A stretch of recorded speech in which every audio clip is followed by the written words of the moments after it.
എല്ലാവർക്കും ക്രിസ്തുയേശുവിൻ്റെ നിസ്തുല നാമത്തിൽ സ്നേഹവന്ദനം. ഇന്നത്തെ നമ്മുടെ ധ്യാനത്തിനായി വിശുദ്ധ യോഹന്നാൻ എഴുതിയ സുവിശേഷം 5-ാം അധ്യായം 30-ാം വാക്യം. യോഹന്നാൻ 5:30. എനിക്ക് സ്വതേ ഒന്നും ചെയ്യുവാൻ കഴിയുന്നതല്ല, ഞാൻ കേൾക്കുന്നത് പോലെ ന്യായം വിധിക്കുന്നു. ഞാൻ എൻ്റെ ഇഷ്ടമല്ല, എന്നെ അയച്ചവൻ്റെ ഇഷ്ടമത്രേ ചെയ്യുവാൻ ഇച്ഛിക്കുന്നത് കൊണ്ട് എൻ്റെ വിധി നീതിയുള്ളത് ആകുന്നു. കർത്താവിൻ്റെ പരിശുദ്ധ നാമം വാഴ്ത്തപ്പെടുമാറാകട്ടെ. നീതിയുള്ള ന്യായാധിപനെ കുറിച്ചാണ് ഈ ഭാഗത്ത് നമ്മൾ കാണുന്നത്. മനുഷ്യപുത്രൻ എന്ന നിലയിൽ തനിക്ക് ന്യായവിധിക്കുള്ള അവകാശത്തെയാണ് കഴിഞ്ഞ ധ്യാനചിന്തയിൽ നമ്മൾ പങ്കുവച്ചത്. ഇവിടെ ന്യായവിധി നടത്താനുള്ള തൻ്റെ പ്രത്യേക യോഗ്യതകളും അതിൻ്റെ തെളിവുകളുമൊക്കെ യേശു വ്യക്തമാക്കുന്നു. പ്രത്യേകിച്ച് 30-ാമത്തെ വാക്യം മുതൽ 37-ാമത്തെ വാക്യം വരെ വായിക്കുമ്പോൾ അതിൻ്റെ വിശേഷതകളുണ്ട്. ഒന്ന്, ഒരിക്കൽ പോലും യേശു തമ്പുരാൻ തൻകാര്യസാധ്യത്തിന് വേണ്ടി ന്യായം വിധിക്കുകയില്ല. എല്ലായ്പ്പോഴും പിതാവിൻ്റെ ഹിതമാണ് താൻ നിവർത്തിക്കുന്നത്. ദൈവഹിതം പൂർണ്ണതയുള്ളതാണ്. മറ്റെന്തെങ്കിലും താല്പര്യങ്ങളാൽ സ്വാധീനിക്കപ്പെടുന്നവയല്ല.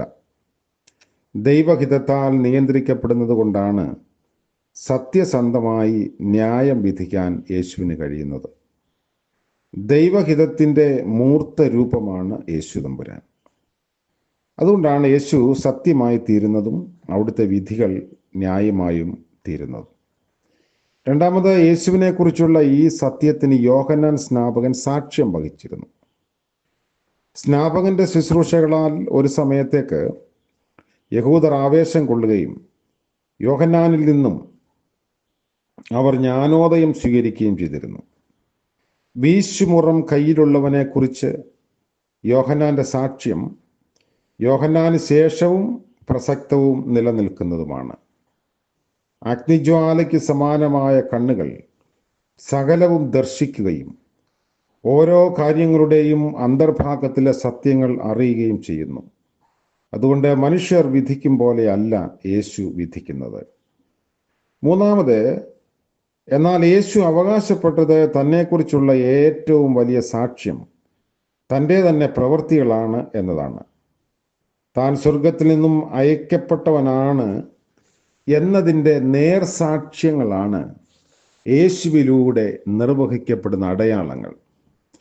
അയക്കപ്പെട്ട മശിഹ യേശു തന്നെയാണോ എന്നറിയുന്നതിന് വേണ്ടി സ്നാപകന്റെ ശിഷ്യന്മാർ യേശുവിനെ സമീപിച്ചപ്പോൾ അവർ കാണുകയും കേൾക്കുകയും ചെയ്യുന്നത് യോഹന്നാനെ ചെന്നറിയിക്കാൻ യേശു അവരോട് പറയുന്നു. മാത്രമല്ല, സ്വർഗീയ പിതാവ് തന്നെ യേശുവിനെ കുറിച്ച് സാക്ഷ്യം പറഞ്ഞുവെന്ന് ലൂക്കോസ് 3:22 നമ്മൾ വായിക്കുന്നു. ഇവൻ എൻ്റെ പ്രിയപുത്രൻ എന്ന സ്വർഗത്തിൽ നിന്ന് ശബ്ദമുണ്ടായി. യോഹന്നാൻ സ്നാപകന്റെ സാക്ഷ്യം, സ്വർഗീയ പിതാവിൻ്റെ സാക്ഷ്യം, തൻ്റെ തന്നെ പ്രവർത്തികൾ പ്രഖ്യാപിക്കുന്ന സാക്ഷ്യം, ഇവ യേശുവിൻ്റെ അവകാശവാദങ്ങളെ പിന്തുണയ്ക്കുന്നവയാണ്. യേശുവിൻ്റെ പ്രവർത്തികൾ തൻ്റെ വാക്കുകളേക്കാൾ ഉച്ചത്തിൽ സംസാരിക്കുന്നവയാണ്. അതുകൊണ്ട് യേശു നമ്മിൽ വസിക്കുന്നതിനാൽ യേശുവിൽ വെളിപ്പെട്ട ജീവിത സുതാര്യത നമ്മിൽ ഉണ്ടാകണം എന്നത് കർത്താവിൻ്റെ ഒരു ആഗ്രഹമാണ്. നമ്മുടെ പ്രവർത്തികൾ വാക്കുകളേക്കാൾ ഉച്ചത്തിൽ സംസാരിക്കണം. അങ്ങനെയാണെങ്കിൽ നമ്മുടെ വാക്കുകളും പ്രവൃത്തികളും ഒരേ തലത്തിൽ തന്നെയാണോ എന്ന് ചിന്തിക്കണം. ദൈവഹിതത്തിനനുസരണമായി ജീവിക്കുമ്പോൾ കൂടുതൽ സത്യസന്ധരായി നമുക്ക് തീരാൻ കഴിയണം. യേശുവിൻ്റെ കണ്ണുകൾ സകലവും ശോധന ചെയ്ത് അറിയുന്നുവെന്ന് നമ്മൾ തിരിച്ചറിയുന്നതിനാൽ ദൈവഭയത്താൽ വിശുദ്ധിയെ തികയ്ക്കുന്നതിന് നമുക്ക് കഴിയണം. ന്യായം വിസ്തരിക്കുകയും വിധിക്കുകയും ചെയ്യാൻ കർത്താവിനാണ് അവകാശം. പ്രവർത്തികളേക്കാൾ പ്രവർത്തികളുടെ പിന്നിലുള്ള മനോഭാവത്തെയാണ് കർത്താവ് ന്യായം വിധിക്കുന്നത്. അന്തർഭാഗത്തിലെ സത്യം ഇച്ഛിക്കുന്നവൻ്റെ മുൻപാകെ ഹൃദയവെടിപ്പോടെ നിൽക്കാൻ കഴിയുന്നത് ഭാഗ്യമാണ്. ദൈവിക നീതീകരണമാണ് നമ്മുടെ വിശുദ്ധീകരണത്തിൻ്റെ അടിസ്ഥാനം.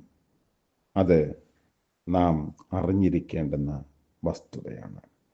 കർത്താവ് നമ്മളെ അനുഗ്രഹിക്കട്ടെ. പ്രാർത്ഥിക്കാം. കരുണയുള്ള ഞങ്ങളുടെ നല്ല ദൈവമേ, സ്വർഗപിതാവേ, മനോഹരമായ പുതിയ ദിനത്തിൻ്റെ പ്രഭാതത്തിനായി സ്തോത്രം ചെയ്യുന്നു. അവിടുത്തെ കൃപയിൽ അടിയങ്ങൾ ആശ്രയിക്കുന്നു, തിരുമുഖത്തേക്ക് നോക്കുന്നു. പുതിയ പ്രഭാതം കർത്താവ് ദാനമായി നൽകി. ഇന്നത്തെ പകൽക്കാല ജീവിതത്തിൽ കർത്താവെ വിശുദ്ധിയോടും വിവേകത്തോടും ദൈവം മുൻപാകെ ജീവിപ്പാൻ ഞങ്ങളെ സഹായിക്കണമേ. ഇന്ന് ഞങ്ങളുടെ സകല പ്രവർത്തികളോടും കൂടെ അവിടുന്ന് കൂടെ ഇരിക്കണമേ. ഇന്ന് ജന്മദിനം ആഘോഷിക്കുന്നവരെയും വിവാഹ വാർഷികം ആഘോഷിക്കുന്നവരെയും ഓർത്ത് പ്രാർത്ഥിക്കുന്നു. ദൈവം തമ്പുരാന്റെ അതുല്യമായ കരുണയാൽ പുതിയ വർഷം സന്തോഷകരമായി ജീവിപ്പാൻ എല്ലാവരെയും സഹായിക്കണം. യേശു മശിഹ മൂലം പ്രാർത്ഥന ദയവോടെ കേൾക്കുമാറാകണമേ. ആമേൻ. സകല ബുദ്ധിയും കവിയുന്ന ദൈവിക അനുഗ്രഹവും കാവലും നമ്മോടുകൂടെ എപ്പോഴും ഉണ്ടായിരിക്കുമാറാകട്ടെ. ആമേൻ.